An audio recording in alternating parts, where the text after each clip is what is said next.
So yeah, I'm gonna talk about communication. This is mostly gonna be a discussion. I'm gonna basically dump a bunch of opinions at you, and then we can use that as a seed to talk. So I will start out just with a quick intro to the Austin Foundation newsletter, because that's something that's come up a couple of times over the course of the weekend. We have a newsletter. I'm guessing you've all received it because we're sending it to everybody who is a registered trustee. So, as you become a registered trustee, you get it.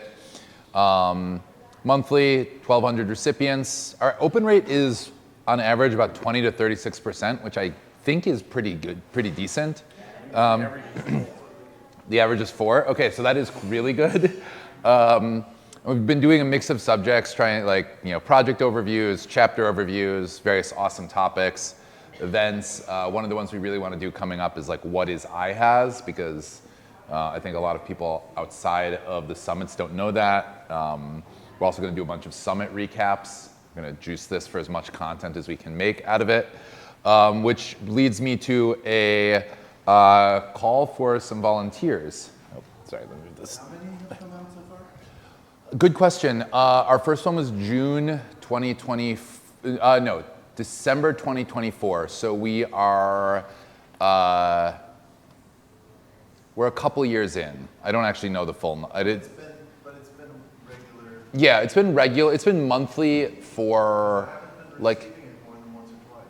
Really? Yeah. Okay, let's look into that. I mean, yeah, I'll check and see in MailChimp. But yeah, you should be getting it monthly. So if you're not getting it, we'll take a look.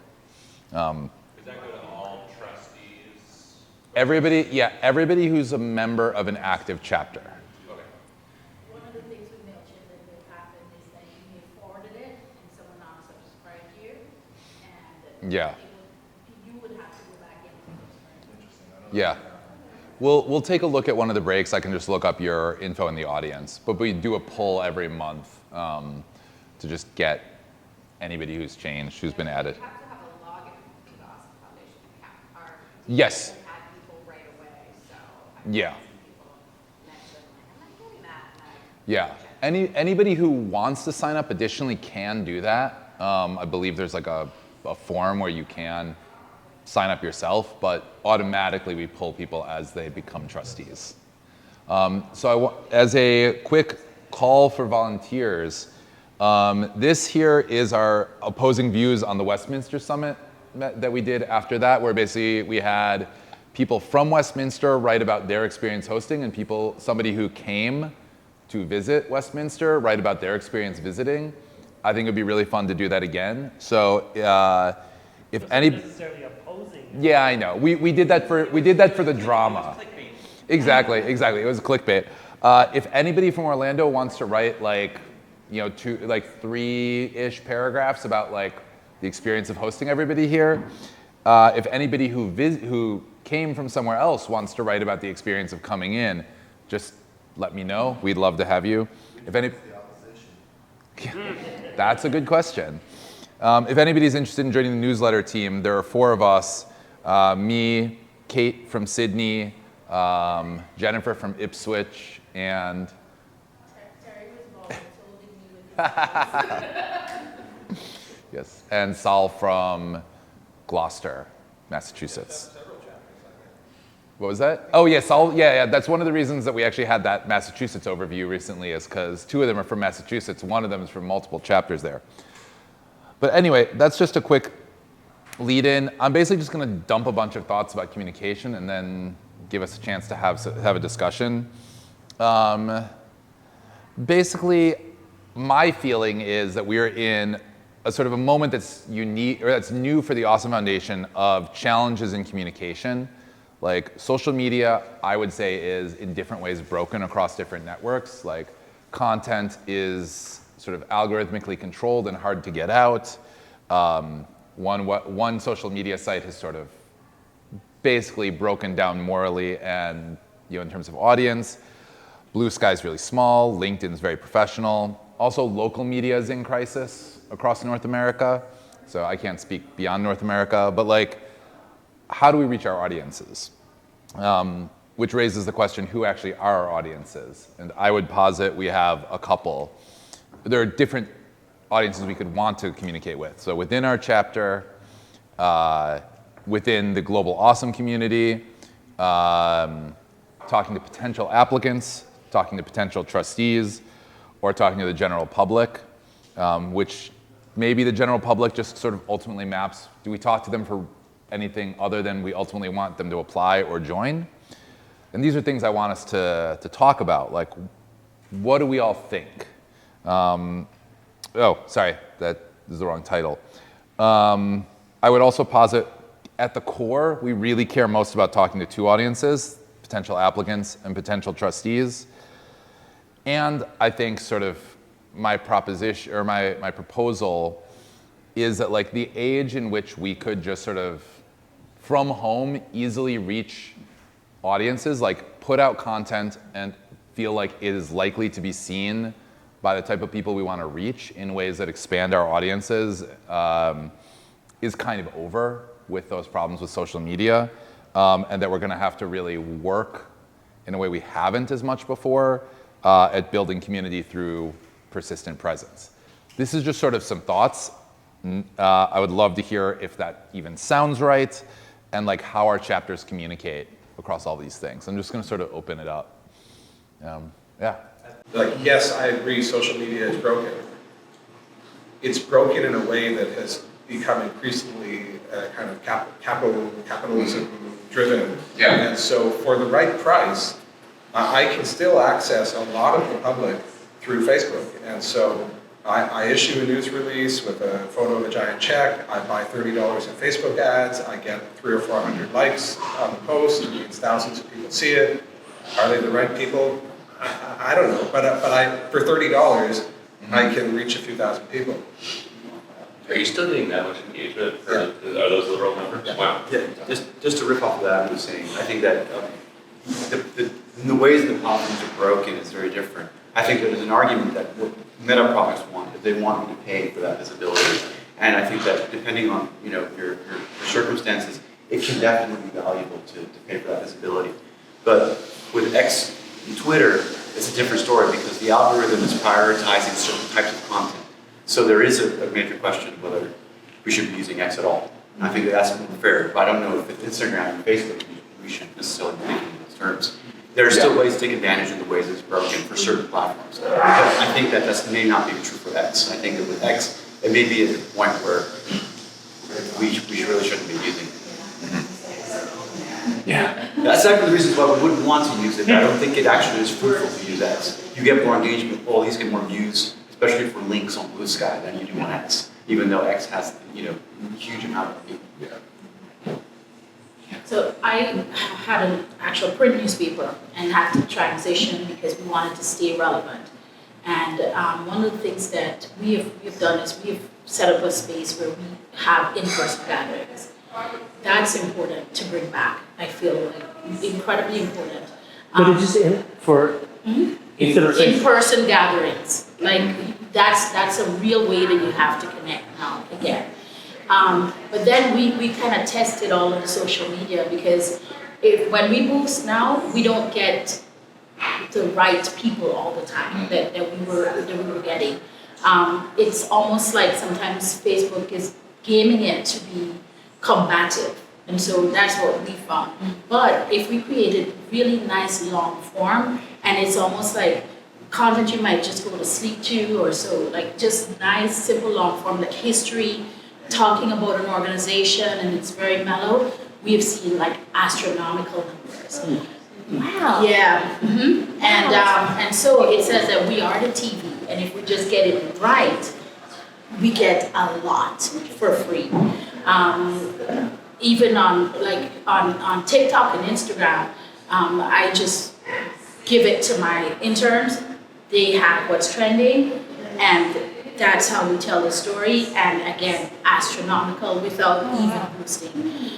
But it doesn't make sense to my brain at all, that one, because it's of course just hacking whatever's trending and then putting your story in. But it is working, and it is a much lower cost to play, but you've just got to change the entire way that you go at it. And you think the key is the longer The post? key is the longer. Interesting. Mhm. I'm in media too, so. Yeah, the key, I stopped because we were just paying, because we had a formula that worked and worked beautifully. Yeah, But we just slowed down, tested, and it is some boring stuff. It's not even necessarily that it is, it's not even necessarily that it has to be pretty. It doesn't. It just has to be interesting. That's the key piece. And soothing in a sense, and certain voices, like, you know, that almost British tonality really works, and we get massive engagement from It's that. almost like it's harder to weaponize content. Yeah. And that's why it doesn't, that's why you get good viewership. Good, great, yes, really, really good. Are interested in bothering to listen. You Yep, can't yep. see on my tiny screen here, but, you know, I use the same news release that I put out to news media, which is basically, you know, somebody has wanted the word to do a thing. I just quote back into the news release what they said in their application, you know, with the, he said, blah, blah, blah, you know, where their closing line, who the person is. We do a photo with the giant check. You know, this is a Facebook post from our most recent winner. I paid $30 for ads. It has 403 likes on it, which means it's certainly been seen many thousands of times. It's not that hard. When you said, you also told me you can target like a community, like a I can neighborhood. target geographically, or I can target. So you can actually Yeah. get better response. Yeah, although I'm not sure anymore whether the Facebook AI-powered targeting is better than me. It may be that it knows better than I do who to target And I still arc through that method, and I can't tell Yeah. which one's better. Yeah. You're correct, it's a mystery. Yeah. Is there any way to match up these things with the actual number of people who express interest in through the two methods that Alex was mentioning of being of joining or replying? Like, is there a method So- of any way? We have a Facebook page for our chapter, which has maybe 3,000 people who have actually liked and followed the page. I pay Facebook ads to target those people also. Every time I do a post, there's two targeted. There's targeted to the topic and geography of the award, and the targeted to the people who I know want to have my content anyways. What, do you have a sense of like what your return is on these? No. I mean, like, what, I guess my, sort of to what Alex was asking about, or like, why are you doing this?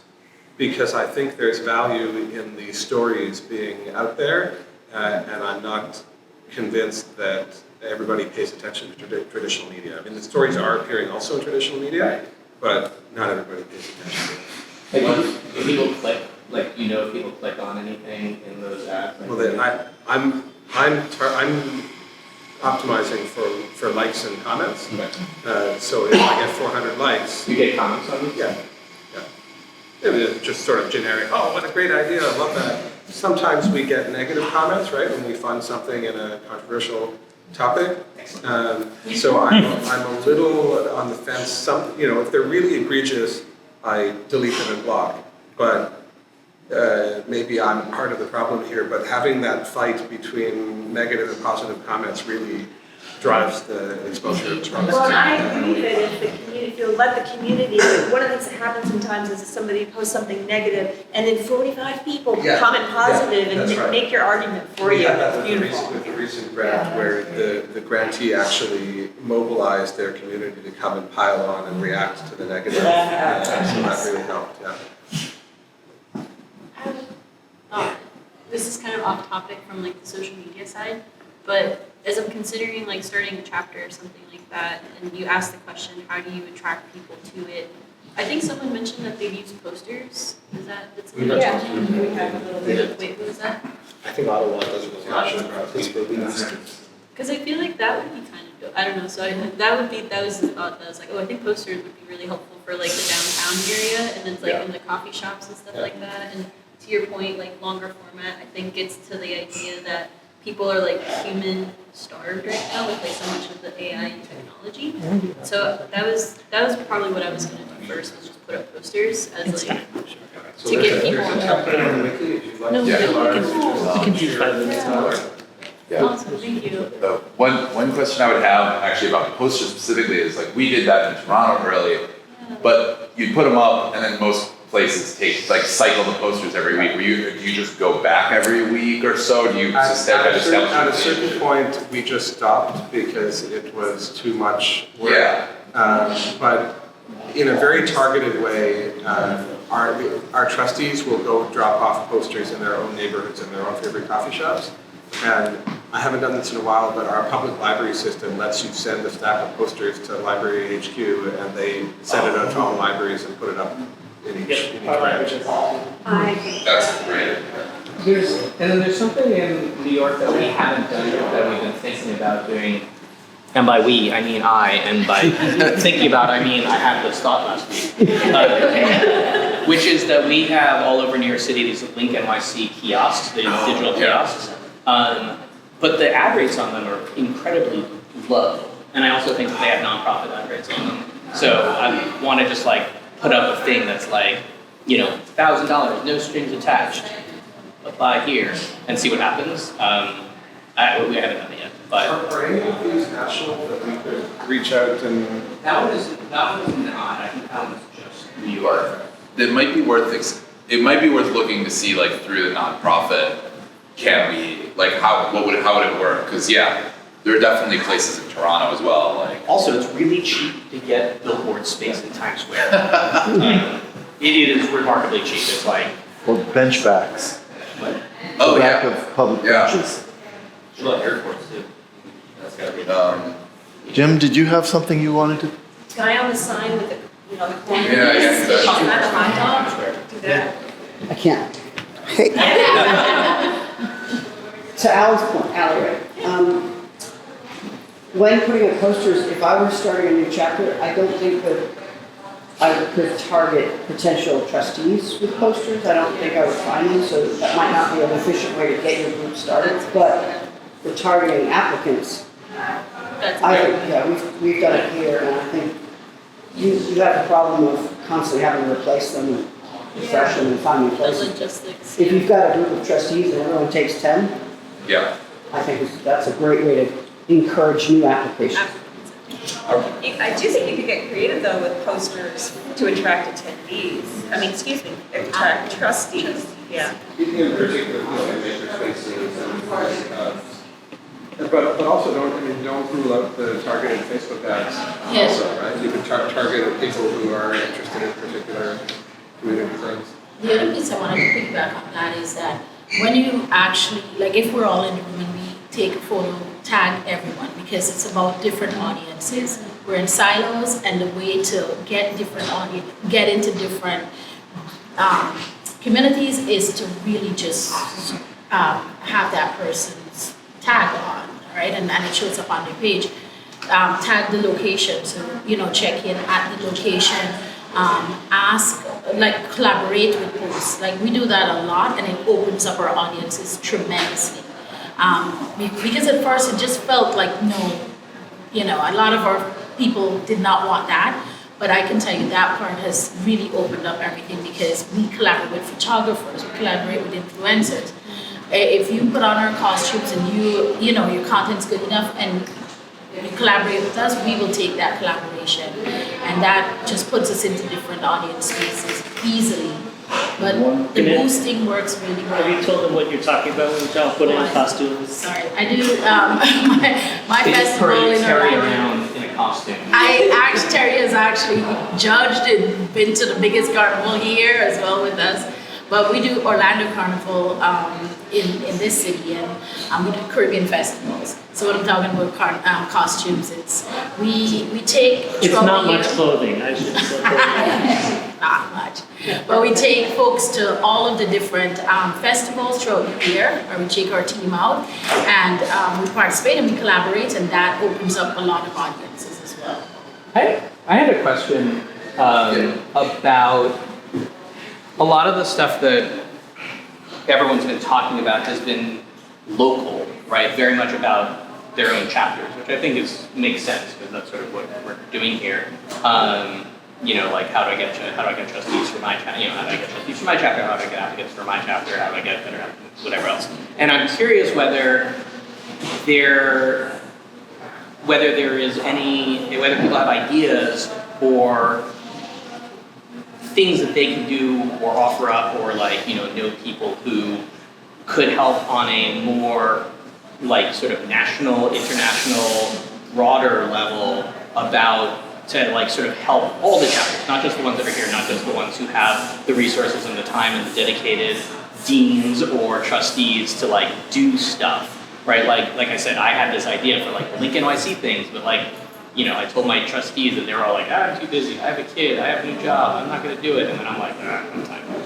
So it doesn't happen. And so I'm curious whether there's ideas for like, we've talked about this at every summit and it never really comes to fruition, and I don't know if that's because it's not practical or if it's because whatever, but is there some sort of mechanism that we could use, broadly speaking, to help local chapters do their stuff, right? Whether it's like the Austin Foundation gets an intern,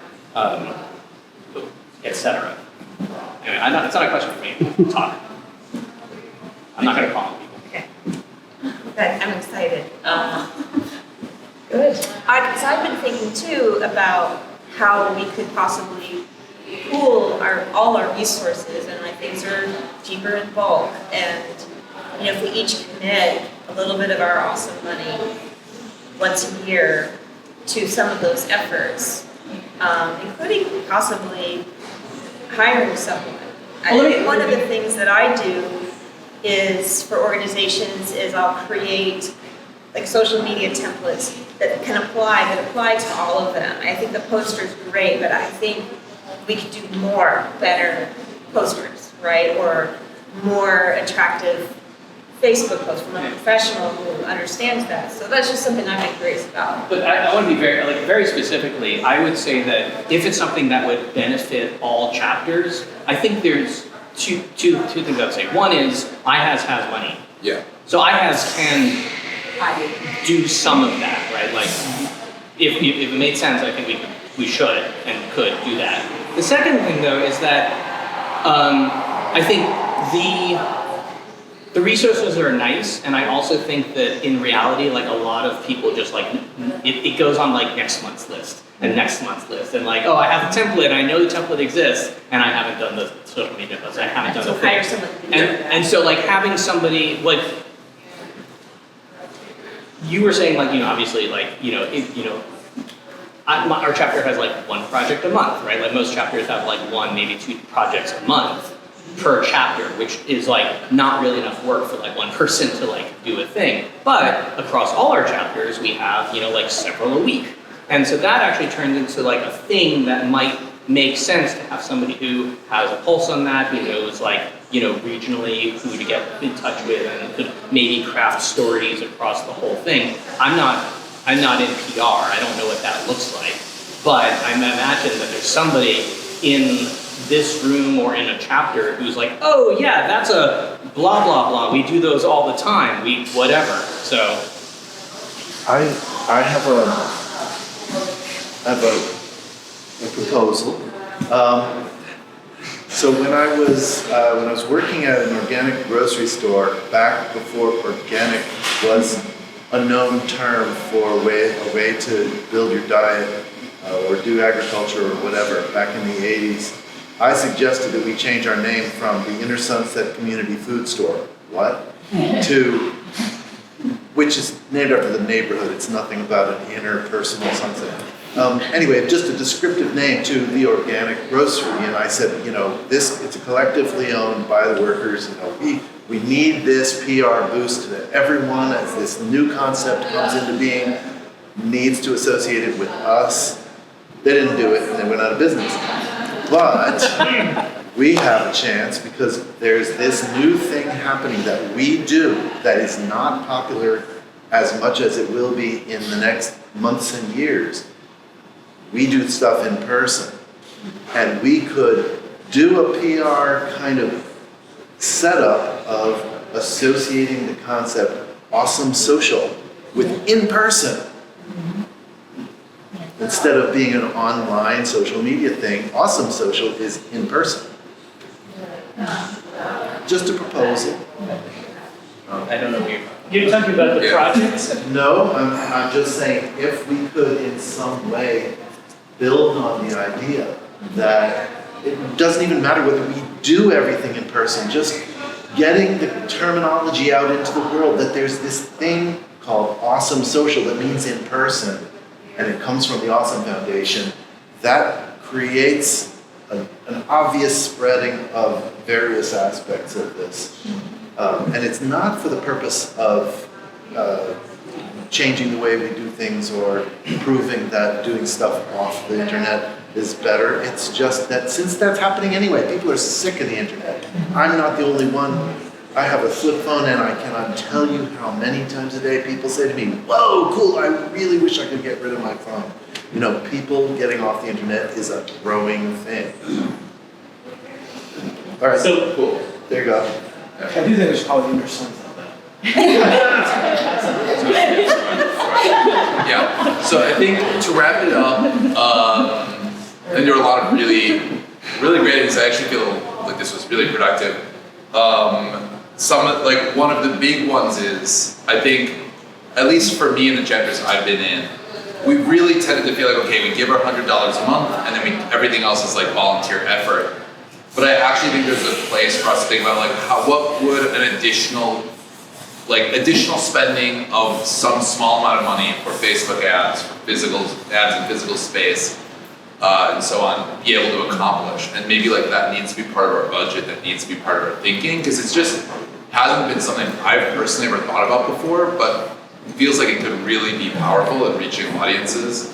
And I like the idea of some sort of kit that Yeah. he was talking about here, that, you know, I think we need to probably document better what it is you would do and Yeah. some of the tools. I mean, and I think at an organizational level, thinking about like what does it look like to spend perhaps somebody has his money or in some way organize support at a global level for chapters in this is something that we should talk about, think about, could potentially be really valuable.